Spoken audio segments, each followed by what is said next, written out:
Assalamu alaikum aziz qarindoshlarım, qanday bولىڭىزلار, hammangizga salomatmi? Aldı bilan mening mush YouTube kanalimni ko'rib, quvvatlab tarqitib berayotgan bütün jon-jigar qarindoshlarımga ko'pdan-ko'p rahmatimni bildirman. Menga shunchalik yaxshi fikrlar keldi. Ancha-muncha nachar fikrlarmi bo'ldi. Har qanday ishning yaxshi taraf bo'ldi, yomon taraf bo'ldi degandek. Ammo yaxshi fikrlarni berayotgan yiroq yaqindagi bütün do'stlarim ko'pdan-ko'p rahmat aytaman sizlarga. Hozircha yaponcha ta'zim qilib turay. Demakchi, haqiqatan ta'sirlandim. Bizda qo'llash, quvvatlash degan haqiqatan bor ekan degan his qildim. Uningdan keyin meniki bir qancha nuqtada so'zligim bor bugun. Bakmi ko'p so'zlamay deb o'yladim. Mushu virus to'g'risidami ko'p savollar keldi. Burundan tortib men so'zlagan. Mush YouTube kanalimda mushu virus to'g'risidami ozroq tushuncha bergandim. Uyg'urcha ham yaponcha bor. Bo'lsa qiziqadigan do'stlar bo'lsa, shuningda bir ko'rib baqsangizlar bo'ladi. Anandan keyin mushu oldin qatim videoyimda uyqusizlik to'g'risida so'zlagandim. Hamda uyqusizlikni hozirlam tugatma degan gap emas. Qanchakin savol bo'lsa, shuning javob berish orqali davomlashtirib, u tugagandan keyin boshqa temalarda so'zlasak yaxshi deb o'yladim. Menga tushgan savollar, har xil fikrlarni sizlarga deb o'tsam, menga tushgan savol degan chaqda bir qarindoshimiz, men 50 yoshni oshdim. Shundoq bo'lgan chaqda men qandoq nimalarga diqqat qilishim kerak deganni so'rabdi. Mening yanıldaydiganim mush uyqusizlikniki oldin qatimqi videoda 4 prinsipni degandim. Shu 4 prinsip ne ching tutingizlar, eng asosligi. Menga bu 4 prinsipning eng ching bak ta'sir qilgani, uyqungiz kelmasa, o'rningizdan darhol turib keting. Men o'z videomda, oldin qatimqi videomda ashuni sinadim, ham g'alaba qozondim desam bo'ladi. Shunlashqa qarindoshlarning mushuni ching tutishini umid qilaman. Haqiqatan yaxshi ta'sirga unumga erishgan bo'ladi. Undan keyin bir misol desam, mushu Kanadada bir yaqin tunishim mushtog'liq 20 yilning oldida bir so'ragandi. Shuningga javob berib, men mushu o'zimning deganlarim dedim.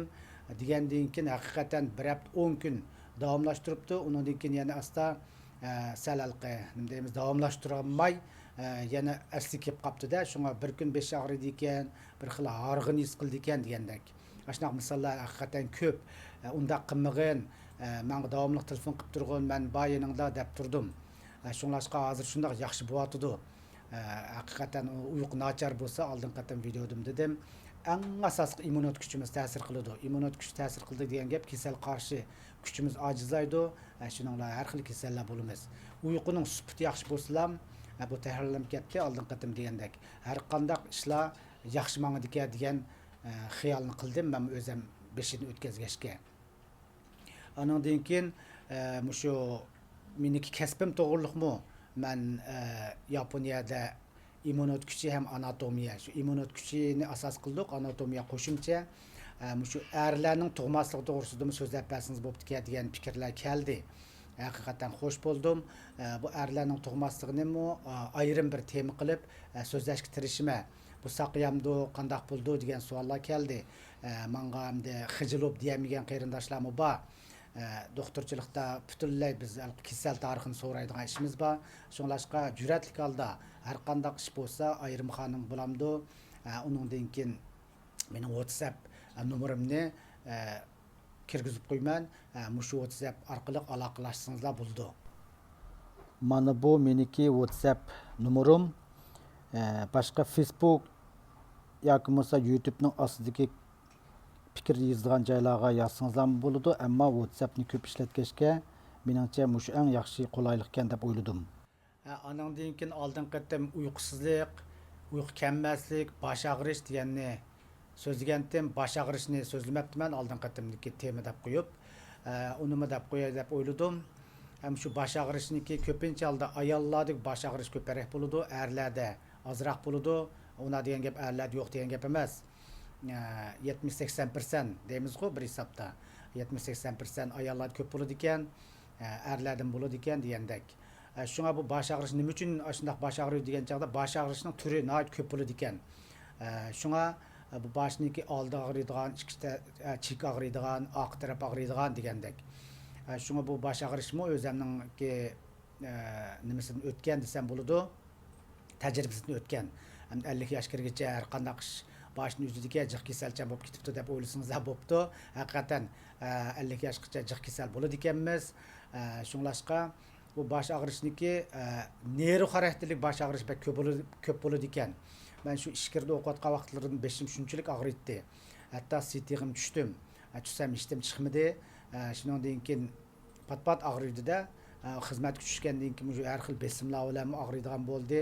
Keyin yapon borgandan keyin og'ridi. Og'rigandan keyin yapon o'quvchi vaqtimda yana bir tekshirib olaychi deb shu o'quvchilarga asosan bekalib bo'lgandan keyin MRI'dan tortib tushdim. Tushsam hech qanday narsa chiqmadi. Demakchi, asta-asta yaxshib ketdi undan keyin.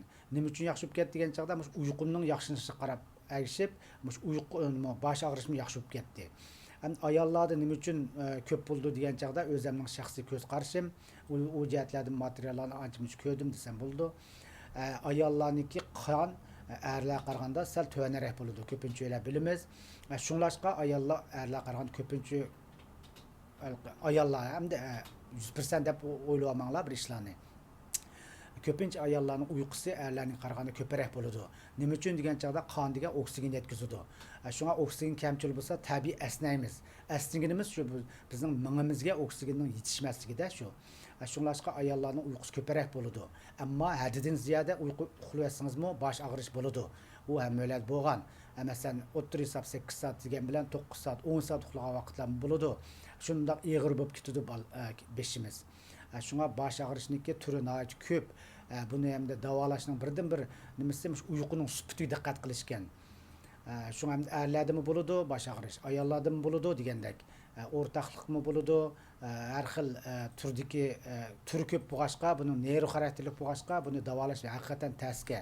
Shunga uyqungizning sufutini yaxshilashingizlar, shu davomlashtirish, shu qildigan odatni deymizmi? Shu 4 prinsipni davomlashtira olsangizlar, cho'qim yengib chiqa olasiz deb o'ylayman. Mana bu 4 prinsipni boshqadan yana chaplab qo'ydim. Qarindoshlarniki foydalanib davomlashtirishni chin dilimda umid qilaman. Andan keyin oxirida deydiganim, ayollarniki qon oziq kesili, pinshe deb qo'ymiz-ku. Qon oziq kesili haqiqatan og'ir ekan. Nima uchun og'irlab ketdi degan chaqda go'shtni oz yeyishdan bo'ladi ekan. Men bu ko'p shu qarindoshlardan ko'p anglayman, bo'lib ayollarniki qon oziq kesili bek yuqori ekan, bo'lib temir moddasi tuvan bo'lsa qon oziq yuz beradi. Shunglashqa yemeklikka diqqat qilsangizlar, nihoyat unumi yaxshi bo'ladi. Buni men atrofimdagi qarindoshlarga ko'p dedim. Bo'lsa sinab ko'ringizlar. Qanday yemeklik degan chaqda go'shtni yengizlar. Go'sht yemaydiganlar bek ko'p hozir, bo'lib ayollarda. Erlardimi bor ba'zida. Hozir butunlay sey ko'ktat mevju bo'lib ketdi. Ammo go'sht degan shu go'shtlarning ichidagi hatto shu yaqinda tekshirdim unimi. Shu qo'y go'shti, kala go'shti, to'qi go'shti, hatto cho'chqa go'shti qaysilarida temir moddasi mo'l degan chaqda qo'y go'shtida eng ko'p bo'ladi ekan. Shunglashqa qo'y go'shtini obdan yeb bersangizlar, qon oziq kesilgan niki birdan-bir yaxshi usul ekan. Analar shu nimalarni qo'y go'shtini yeb bersa, balalar yeydi ekan. Hozir balalar go'shtlardan qochadan qoldi. Shunglashqa shunga diqqat qilsangizlar, cho'qim qon oziq kesilganki oldin og'il bo'ldi deb o'ylayman. Maxsus ba'zilar temir moddasi, vitaminlarni olib yeydi. Umi yaxshi usul, ammo tabiiy oziqlanib, tabiiy davolanganga yetmaydi. Oxirida hammangizlarning teg'imdimi salomat, yaxshi shu har bir davlatning qonuniga rioya qilib, shu salomat turishingizlarni chin dilimdan umid qilaman. Rahmat hammangizlarga.